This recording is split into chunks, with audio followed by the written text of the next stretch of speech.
Estamos com mais um Papo Expresso desta semana, gente. Antes de começarmos com o tema de hoje, que tá bem interessante para você que é papai, educador também, papai e mamãe, eu quero pedir a vocês para se inscreverem no canal, ativar o sininho de notificação, curte, comenta, compartilha com os amigos e fiquem por dentro de tudo que acontece por aqui.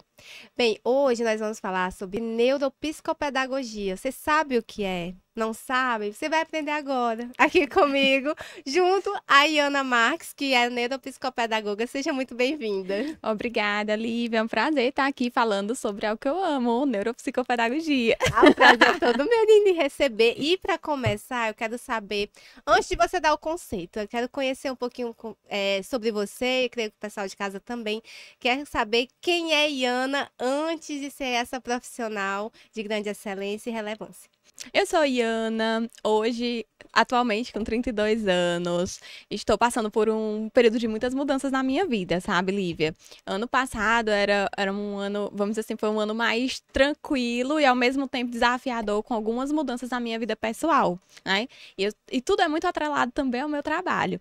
E ano passado foi o ano que eu casei, então muitas coisas mudaram aí nesse processo e hoje eu estou me reconhecendo, porque... Isso, porque quando a gente começa a entender um pouco mais do papel da mulher na sociedade, quando a gente se vê com o peso da mulher na sociedade, é muito desafiador entrar em algumas situações sociais, como o casamento, por exemplo, né? A gente vem com aquela carga, e eu não falo isso porque, meu marido, ele não colabora, não é nem isso, mas é algo da própria sociedade que acaba refletindo e a gente se cobra.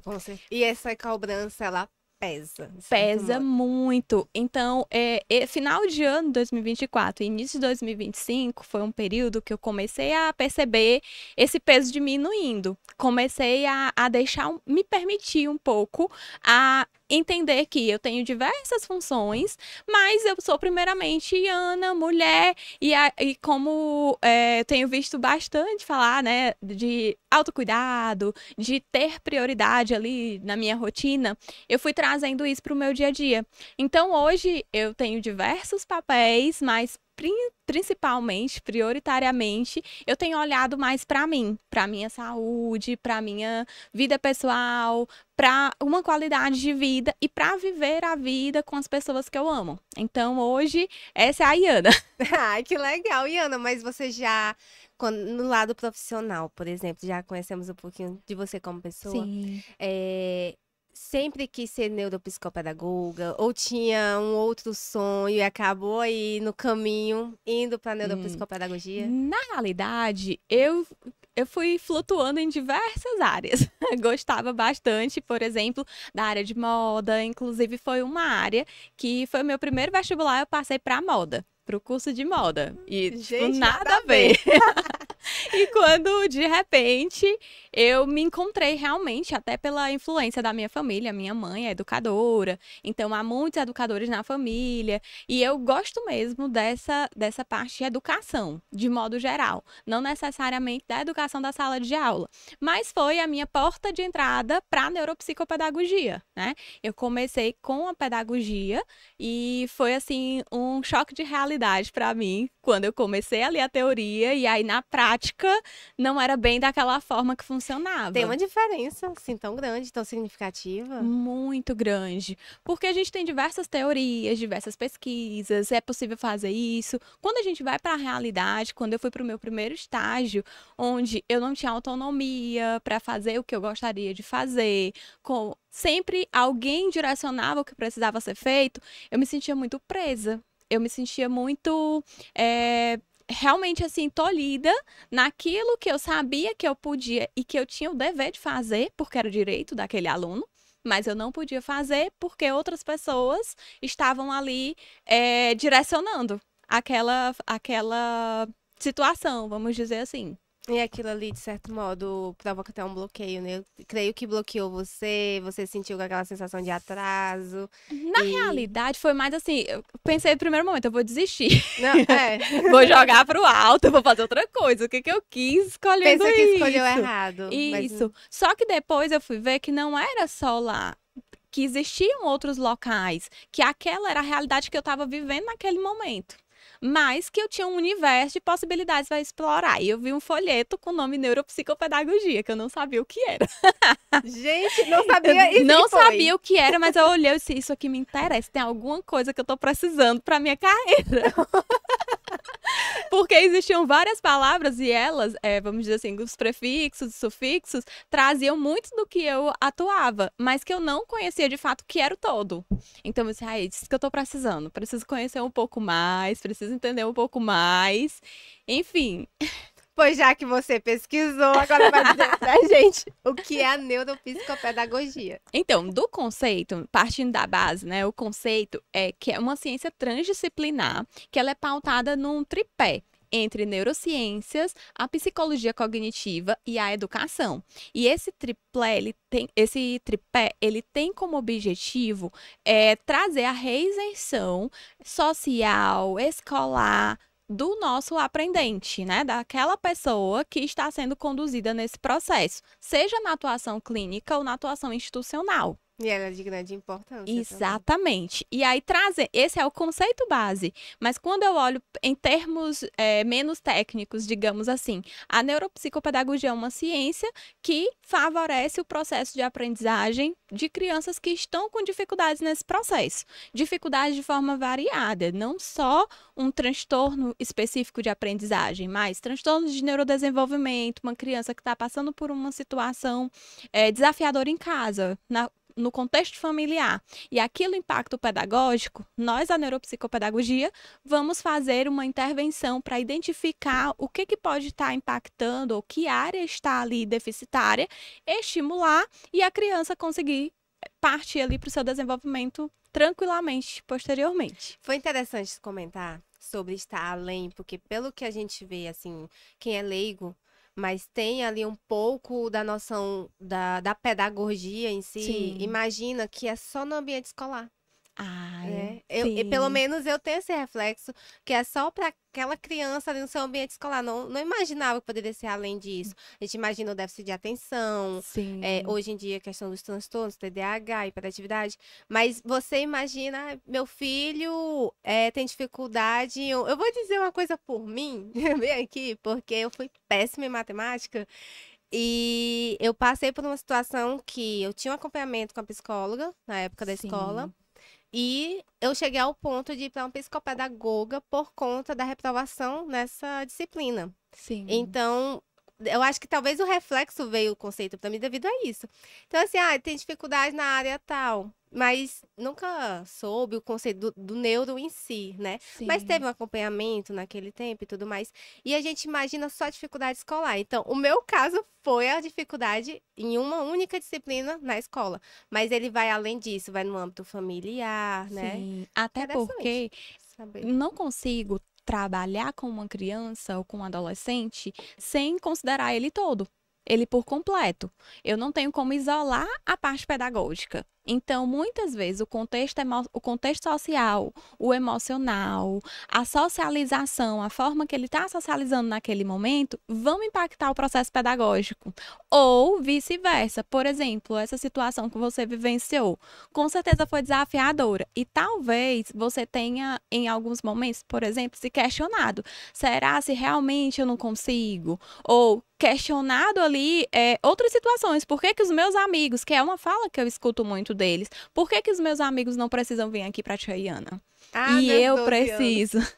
Eu e meus 12 anos. Gente, eu refleti muito isso. Sim, então, a gente Muito. vê que há um emocional abalado aí, que precisa de um olhar diferenciado. Então, só a neuropsicopedagogia sozinha, olhando para a parte pedagógica, ela não vai conseguir trazer essa evolução, porque eu tenho um outro fator também interferindo nesse desenvolvimento. E de certo modo você contribui, eu acho, não, que as coisas mudaram, né? De certo modo, Sim, acompanhamento, as tecnologias, então as pesquisas também vão sendo mais eficazes, digamos assim. E eu creio que nesse ponto, eu quero destacar você, por exemplo, pegando o exemplo que eu citei sobre mim mesma. nunca imaginei, hoje, apresento um podcast, hoje eu me encontrei na comunicação, mas por lá atrás ser prejudicada em uma disciplina de exatas, achava que incapaz de alguma coisa. Mas às vezes Sim. você tem o dom para uma outra área, você tem por exemplo, eu amo português. Português, história, geografia. Então, assim, geografia entrando naquela parte mais de relevo, não muito fuso horário. Nada que mexa com os números. Mas, assim, me identifico com isso. Não é à toa que cada um vai se identificando, vai fazendo uma Exato. faculdade lá na frente, vai vendo que profissão deve seguir. E isso já ajuda, né? Já contribui também a Com ela certeza. não é se autodescobrir porque ainda está passando pelo iníciozinho das suas fases, mas Isso. pelo menos vão guiando a não pensar como Exato. lá atrás eu havia pensado. Exatamente. E ainda mais porque a gente sabe que não dá para considerar, por exemplo, tem uma frase que eu gosto muito, é que eu não consigo avaliar um peixe pela habilidade dele de subir numa árvore. E é o que muitas vezes essa tua fala foi bem de encontro a isso. Como é que eu vou avaliar você só por uma área? E outra potencialidade ali escondida, que muitas vezes fica escondida porque a família bate mais naquilo que está sendo desafiador do que de fato na tua potencialidade. Exatamente. E aí, e aí a gente acaba tendo muitos desafios nesse processo de aprendizagem. E aí tem uma premissa dentro da neuropsicopedagogia, né, que inclusive é todo o embasamento de como a gente deve atuar. Eu nunca parto da dificuldade. Eu sempre parto da potencialidade, porque eu preciso elevar essa autoestima primeiro, eu preciso partir daquilo que a criança, que o aprendente, ele já sabe. Depois é que eu vou começar ali nos recortes, nos detalhes, a respeito das dificuldades, de forma bem sutil.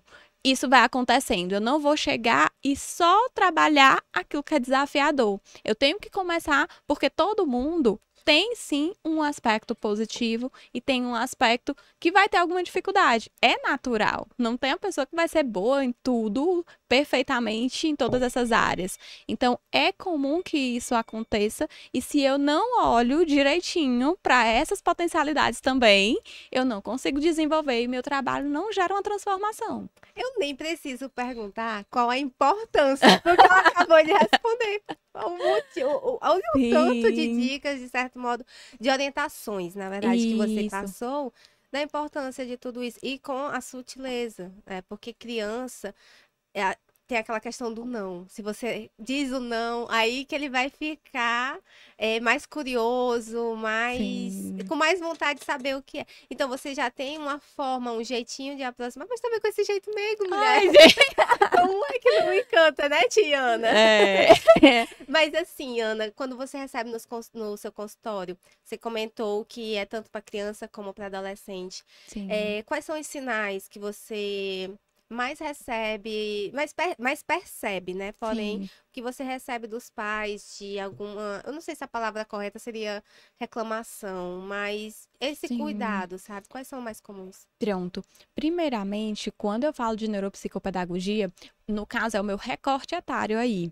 Eu tenho uma faixa etária de atendimento, que vai dos 6 aos 15, 17 anos, em alguns casos que já estão em acompanhamento comigo.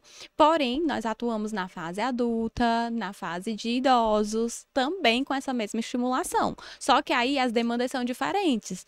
No caso de um idoso, ele vai estar prevenindo algumas demências, por exemplo, o Caso estímulo, da Alzheimer isso, também. estímulo cognitivo, para que envelheça com uma qualidade de vida também nesse aspecto cognitivo, entende?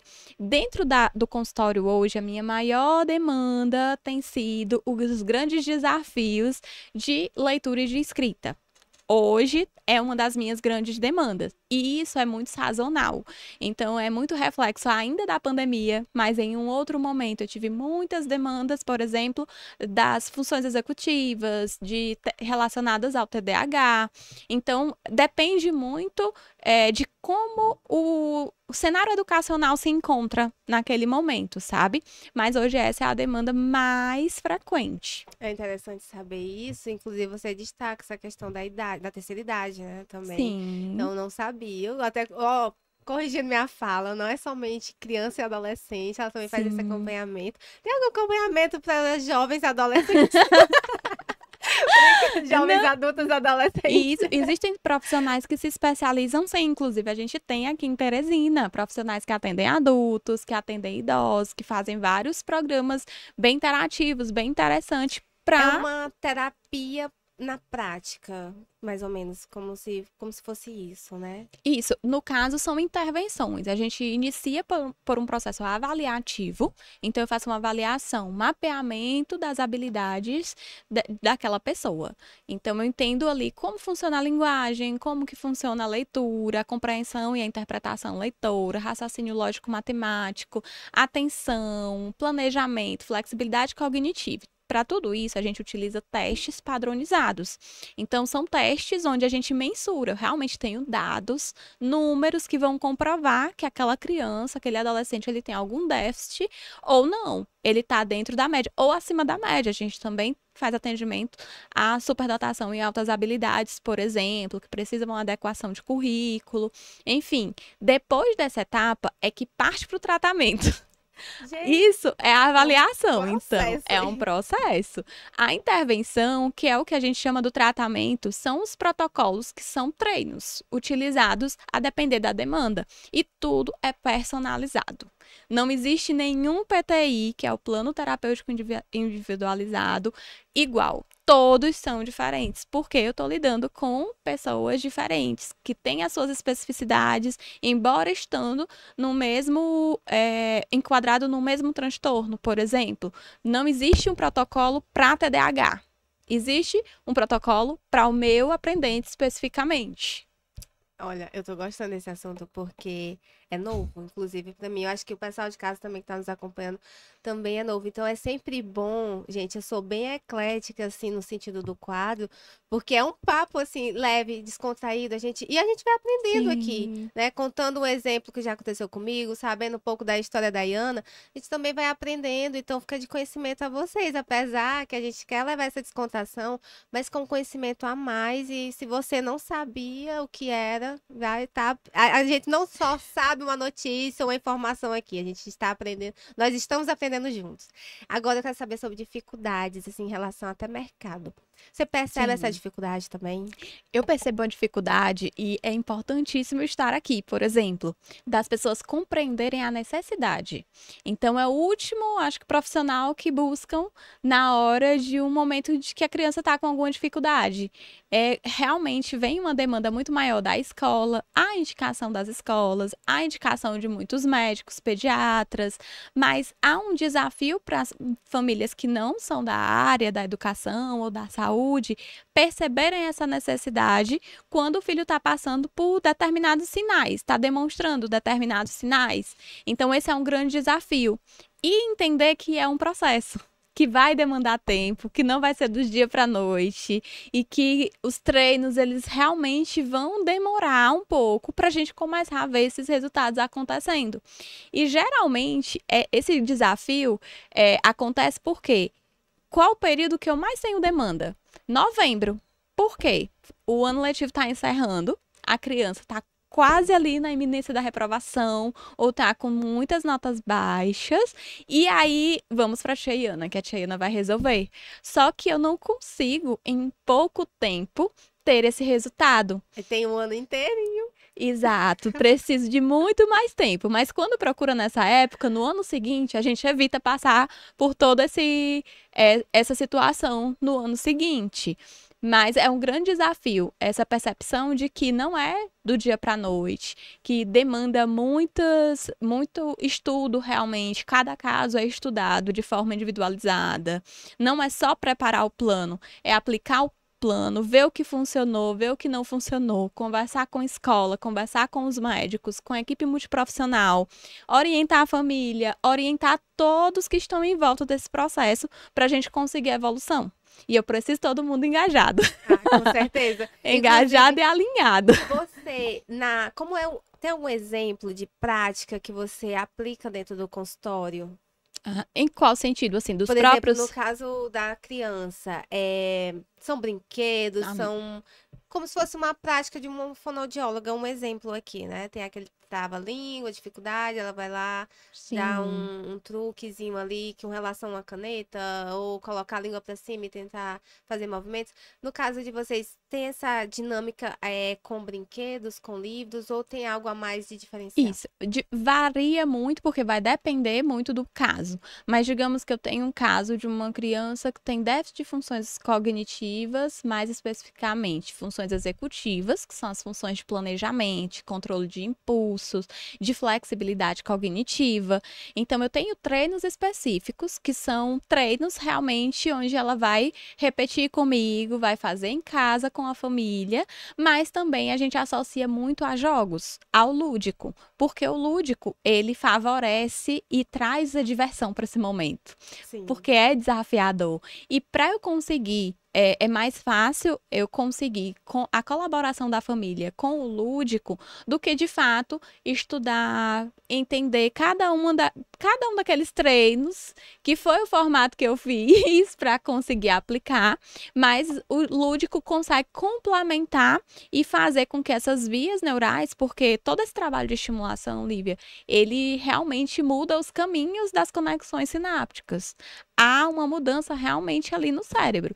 E essa mudança, ela não é visível a olho nu, vamos dizer assim. As mudanças vão acontecendo e a gente vai vendo no resultado de rendimento acadêmico, no comportamento, de outras formas. Não necessariamente a gente vai vendo essa construção acontecer ali no cérebro da criança, mas tudo isso é por meio de são várias possibilidades. Por exemplo, eu tenho um projeto de crianças e adolescentes que têm desafios com leitura. Então, todos os anos, aqui em Teresina, acontece o SALIP, Salão do Livro do Piauí.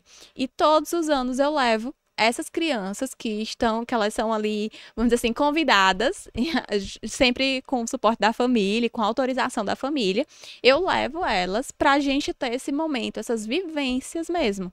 Outros casos, a gente faz o treino matemático, por exemplo, faz todo o treino de educação financeira no consultório, porque é uma etapa do raciocínio lógico matemático, né, desse desenvolvimento matemático, e depois a gente tem uma sessão externa para ir a um supermercado, para ir a uma loja, para ir ao shopping, para ele compreender na prática a aplicabilidade daquilo que está sendo colocado em consultório. Porque os treinos, eles não são para a escola, eles são para a vida. Tudo que a gente está estimulando ali é para a vida. A escola está desenvolvendo essas habilidades para a vida também. Mas no primeiro momento, a gente costuma ver só a nota. E a É. nota é o de menos. Não, realmente. É até meio complicado dizer Exato, é isso. contraditório, né? Bem complicado dizer isso, porque não digo só em relação a professores, né, que acompanham também, mas os pais também, eles olham a nota, ele olha, mas sim, o que levou aquela nota? Isso, Como é que foi a semana ou aquele mês daquela criança, daquele adolescente para aquela nota? Ou a própria dificuldade. Gente, exato. temos que, que ser bem realista quanto a isso. Eu tenho muita conversa com as minhas amigas e também com outras pessoas que nem todas as minhas amigas são mãe ainda, algumas já, mas outras ainda não. Mas assim, fora onde a gente chega, né, onde conversamos com alguém e às vezes quando eu tenho a oportunidade de uma pessoa que já tem um filho, minha Sim, filha gosta de cantar, minha filha ela é agitada para isso, mas já não gosta muito. Temos que tomar cuidado que não fazer tudo que o filho gosta, temos os nossos limites. Mas uma coisa eu sempre, Iana, eu sempre defendo. Observa no que o seu filho ele é bom. Ele é bom de música? Ótimo.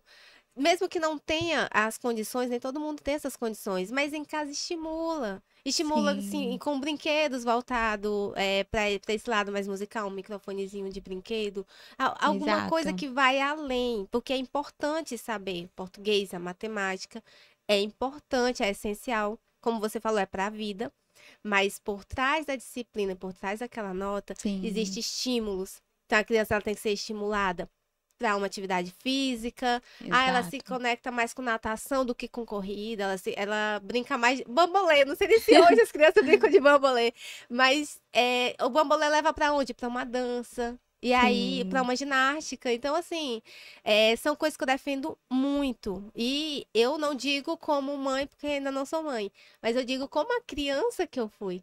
Então, desde criança eu fui ligada com televisão.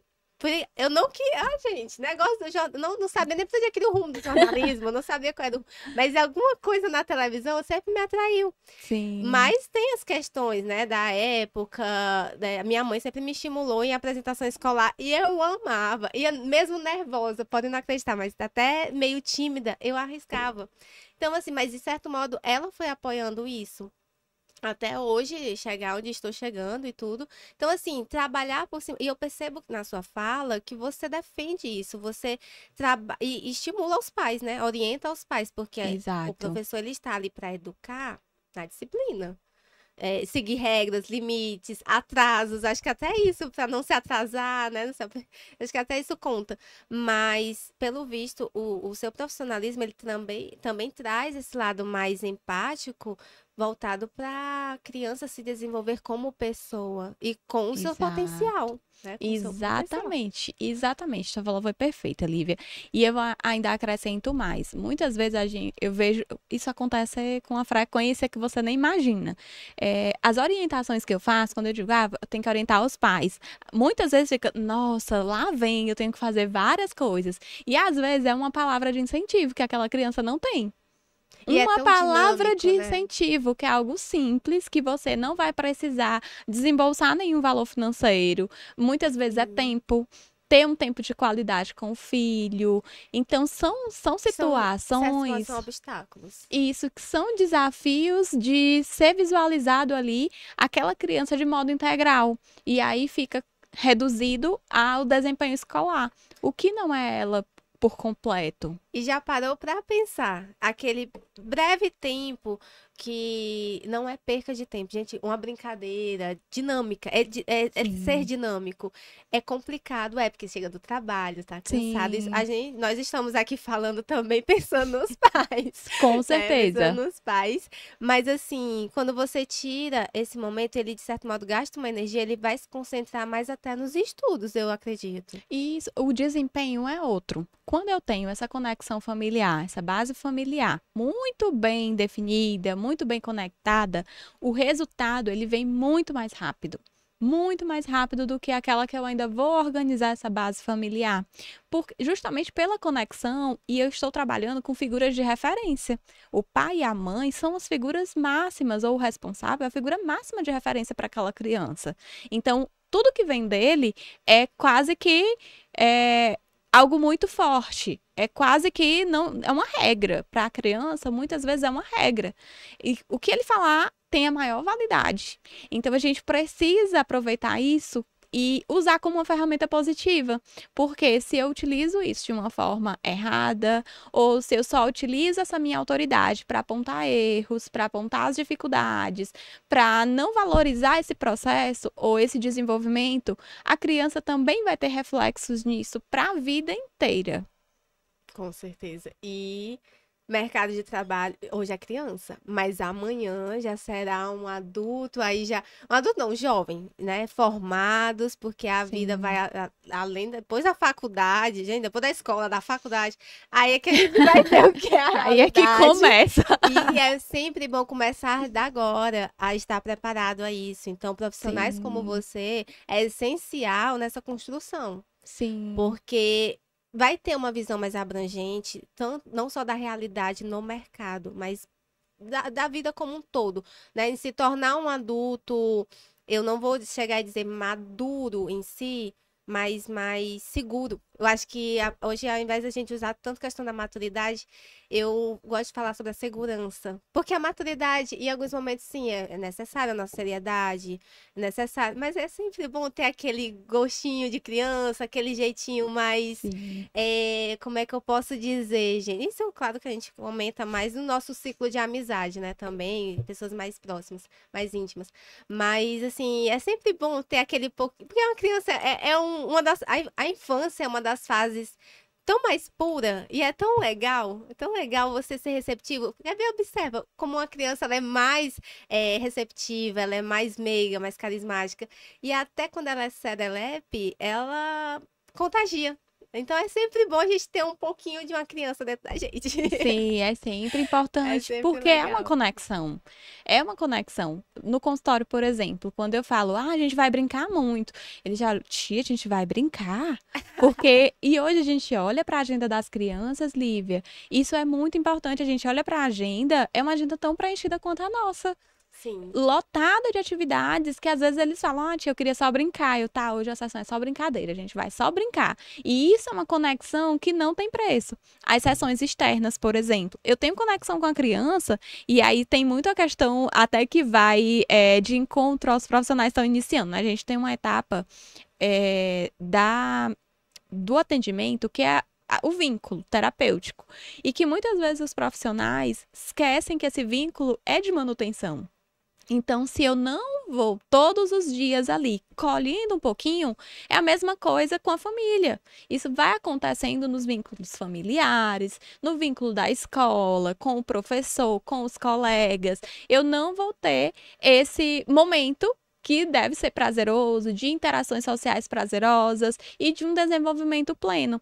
Então, sim, eu super apoio. A gente precisa ter essa criança interior aí saindo de vez em quando. Com certeza, até para dar uma atenção maior, se envolver com eles. E outra, não é o Sim. nosso tema, mas é bom destacar essa questão do uso de telas, que hoje em dia está tão em alta, e já imaginou recriar, né, momentos com seu filho que vão além desse uso de telas, porque eu acho que no momento é o mais rápido, mas é o Sim. que vicia rápido também, e eu acho que na correria do dia.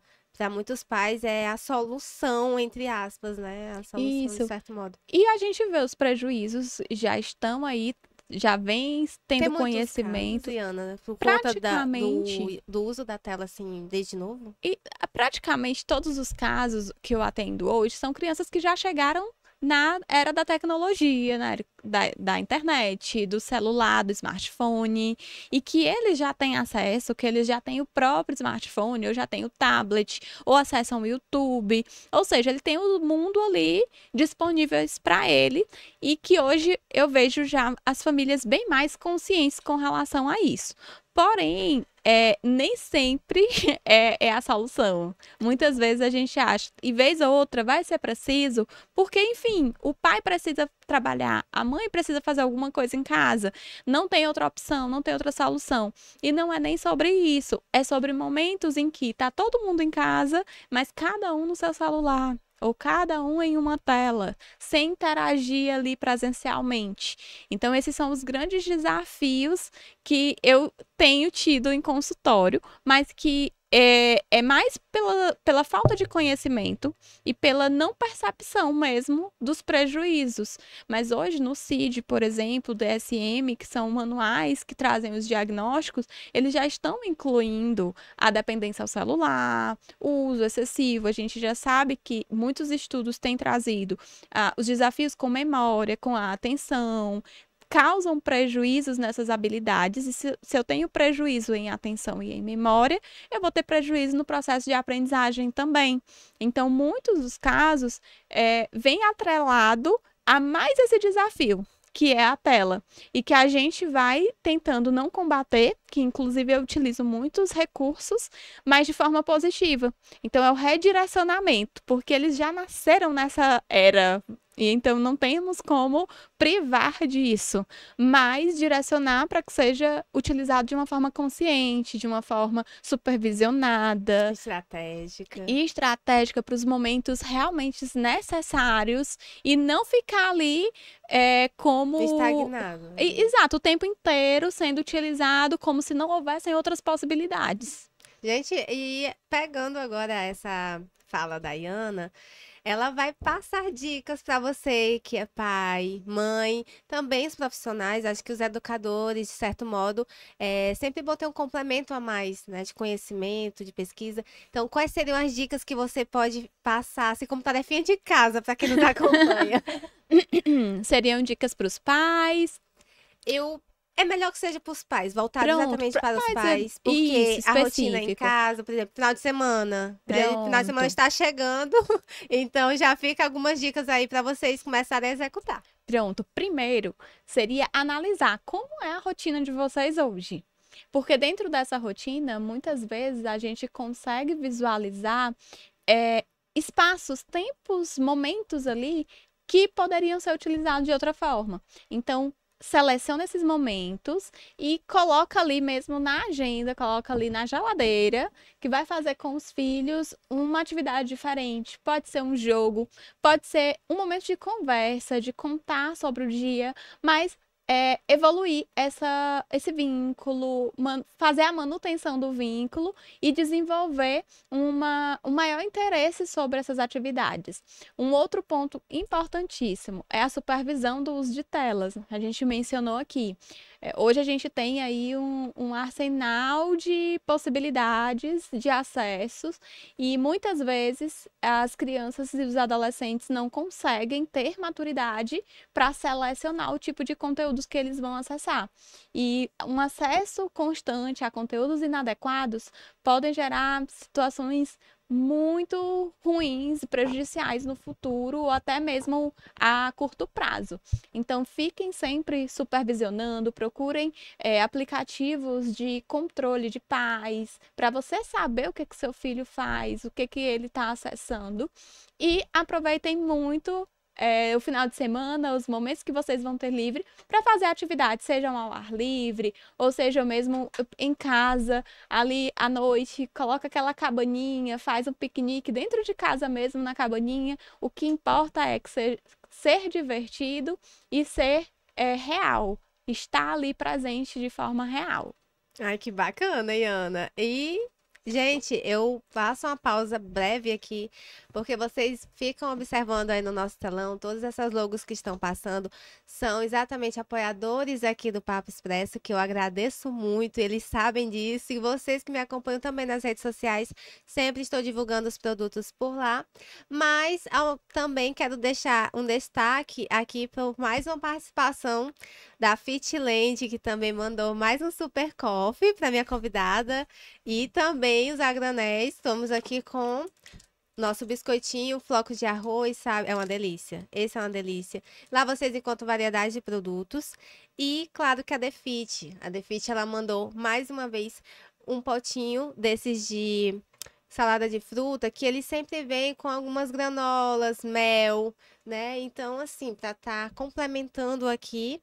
E eu tenho certeza que ela vai saborear com muito prazer. Sim, com Agora certeza. chegou nosso momento de xodó, nosso xodó novo. Antes era um ping-pong, sabe, Ana? A Ana é nova, gente, aqui. É a primeira vez que ela está vindo aqui no Papo Expresso. Vocês lembram que eu fazia em uma cafeteria, agora estamos nesse ambiente novo. E já vim aqui essa segunda edição com mais uma participante nova aqui comigo. E ela vai participar da roleta. O que será que ela vai receber hoje? Já quero. Já tá quase na Mayra aqui. Já pensou a da nossa edição passada? Eita. Bem, agora é seu momento. Vamos torcer aqui pra saber qual presente você vai ganhar. Pronto, vamos lá. Ai, gente. Gente! Gerlane, duas edições seguidas, Gerlane Batista. Olha, ó, minha personal, eu sou suspeita em falar dela, viu? Muito E também. Logo agora, que eu tô levando a sério a vida fitness. Mais uma. Foi um excelente. Ó, Olha, muito isso é um bem sinal. sorteado. Isso é um sinal pra eu manter a vida fitness. E que não tem desculpa. Muito, ó, Gerlane Batista, minha personal trainer, também apoiadora aqui no Papo Expresso, você recebeu um presentaço. Depois a gente vai conversar. Tá bem, obrigada. Mas antes de encerrarmos o programa, eu quero agradecer sua presença. Foi um prazer te conhecer. Quero você mais vezes também. A gente tem muito que conversar, viu, Daniela? Sim, eu agradeço o espaço. É muito importante a gente ter também que falar para as famílias, para pessoas até mesmo que não têm filhos, mas que conhecem alguém que precisaria desse suporte. Então a gente acaba trazendo essa informação e eu adorei porque é super descontraído, Ai, que é uma forma legal. super leve de passar isso para as famílias. Pois eu fico muito honrada em receber esse feedback, porque é exatamente o que nós queremos apresentar para você e para você de casa que nos acompanha. Agora a gente vai ficando por aqui e eu te aguardo na semana que vem. Até mais.